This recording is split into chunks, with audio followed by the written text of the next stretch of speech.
And that's why this next part is so important. I want to give you a simple tool, something you can use when emotions are high and your nervous system is tight. Welcome to the Voice Room Podcast, Asia's one and only podcast dedicated to the power of voice, speech, and presence. Whether you are listening in Singapore or from other parts of the world, we are so glad that you're here. Hello there, welcome back to the Voice Room Podcast. My name is Karina and I'm your host.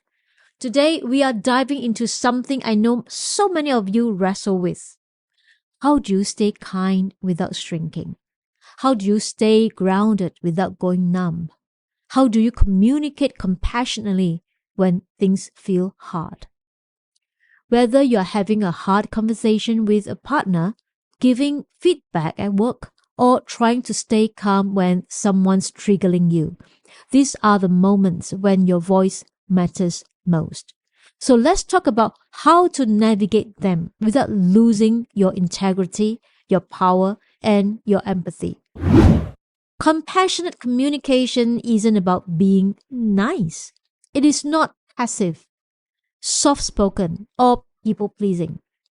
Compassionate communication is clear, courageous, and connected.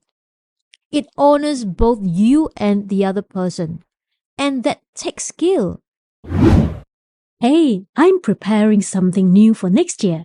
Experiential, personal, and all about finding your authentic voice. Join the early access list on the Voice Room podcast page. See you there. Psychologist and communication trainer Marshall Rosenberg, founder of nonviolent communication, defined it this way. Compassionate communication is about speaking from the heart, listening with empathy, and seeking to meet everyone's needs, including your own. Let's break that down. Compassion isn't self-sacrifice. It is mutual respect. It is, I see you and I also see me. This isn't easy, especially when things get heated. Before we talk about how to do it well, let's get real about what gets in the way. There are 3 common communication habits that shut down compassion: reaction, judgment, and avoidance.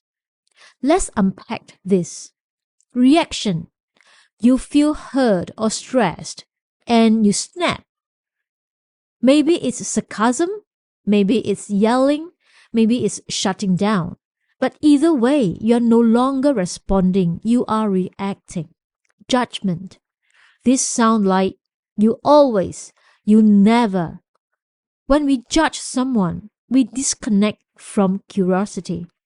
And compassion requires curiosity. Avoidance. This is the silent killer. You say, I'm fine. You smiled.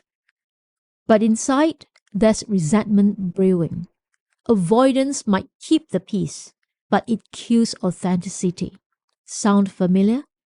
You're not alone. I've been there too. And that's why this next part is so important. I want to give you a simple tool, something you can use when emotions are high and your nervous system is tight. I call it the 4 P's of compassionate voice. Pause, presence, perspective, proposal. Let's walk through it. Pause. Before you say a word, breathe. Literally breathe. This is where you interrupt the reactivity. One breath can change your tone. It is not passive, it's preparation. Presence. Check in with yourself. What's really going on? Try saying silently, what am I feeling? What do I need? That moment of self-awareness creates choice. Perspective. Now shift gears. What might the other person be feeling? You don't have to agree with them, but try to understand them. That soften your delivery immediately. Proposal. Instead of blame, offer a way forward. Instead of, you never listen to me, try, can we pause and talk about this in a way where I feel heard too? This doesn't mean you sugarcoat things. You can still be firm, but you lead with clarity, not blame. Here are some scenarios. Scenario 1. Your friend bails you on plans again. You are upset. Uncompassionate version. Seriously, again? I just cannot count on you. Compassionate version. When we make plans and they fall through, I feel disappointed. I was really looking forward to this. Can we talk about what's been going on? Notice, you are still expressing how you feel, but you are not attacking. That creates space for reconnection. Scenario 2. At work. A colleague cuts you off repeatedly in meetings.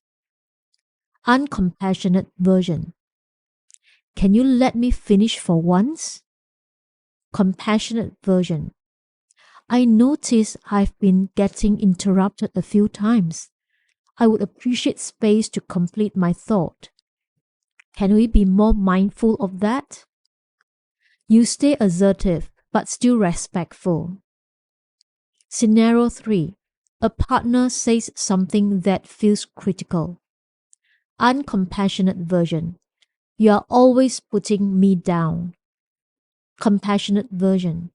When I hear that, I feel small.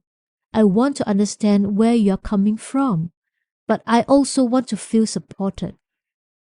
It is not about perfection. It is about presence. Now let's talk about delivery. Because your words matter, but your voice carries the message.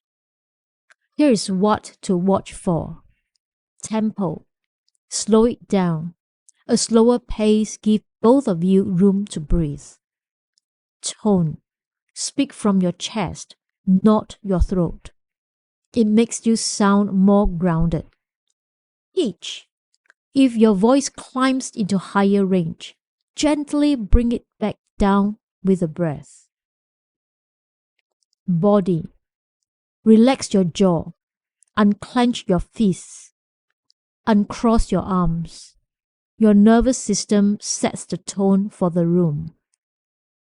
Try this the next time you feel tension. Just pause, breathe into your belly, and speak on the next exhale. It is like dropping an anchor in a storm. Let's be honest, compassionate communication is hard.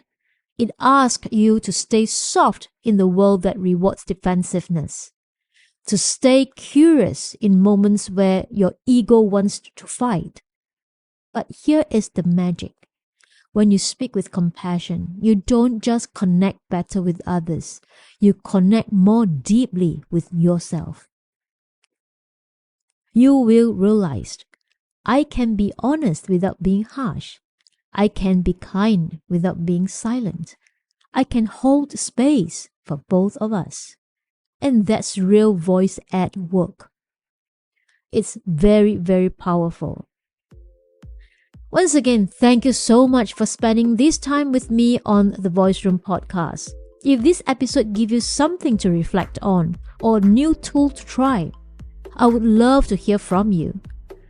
Share it with a friend who might need it. Hit subscribe so that you don't miss the next episode. Leave a comment with your favorite takeaway and follow along on Instagram at The Voice Room. I'm so excited to see all of you in the next episode. Until then, speak with grace, breathe with courage, and own your voice.